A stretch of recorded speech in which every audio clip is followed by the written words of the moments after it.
চট্টগ্রাম বিশ্ববিদ্যালয় কেন্দ্রীয় ছাত্র সংসদ চাকসু নির্বাচনে ছাত্র শিবির সমর্থিত সম্প্রীতি শিক্ষার্থী জোট ভিপি জিএস সহ ২৪টি পদে জয়ী হয়েছে।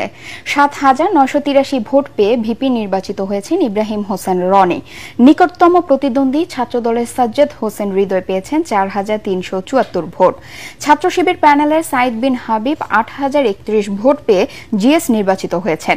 নিকটতম প্রতিদ্বন্দ্বী ছাত্রদলের সাফায়েত হোসেন পেয়েছেন ২,৭৩৪ ভোট।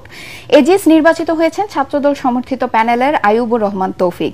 এর আগে ভোট গণনা শেষে ভোররাতে বিশ্ববিদ্যালয়ের বিবিএ ফ্যাকাল্টির লেকচার গ্যালারিতে ফলাফল ঘোষণা করেন প্রধান নির্বাচন কমিশনার অধ্যাপক মনির উদ্দিন। নির্বাচনে ৬৫% ভোট পড়েছে বলে জানান তিনি। এদিকে ফলাফল ঘোষণার পর তাৎক্ষণিক প্রতিক্রিয়ায় নবনির্বাচিত ভিপি ও জিএস সকল শিক্ষার্থীদের কল্যাণে কাজ করার কথা জানান।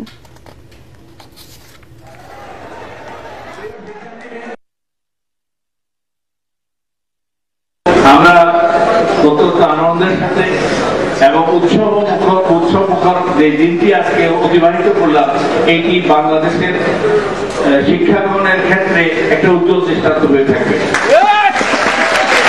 আমরা তখনই পরিপূর্ণ বিজয় অর্জন করতে পারব যেদিন আমরা আমাদের যে প্রতিশ্রুতি আপনাদের সামনে রেখেছিলাম, যে প্রতিশ্রুতি আপনাদের সামনে নিয়ে গিয়েছিলাম, সেই প্রতিশ্রুতি আমরা বাস্তবায়ন করতে পারব।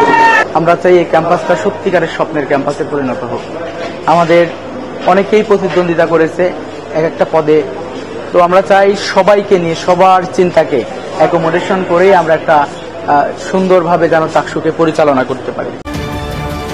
চ্যানেল 10 সত্যের সন্ধানে আমরা।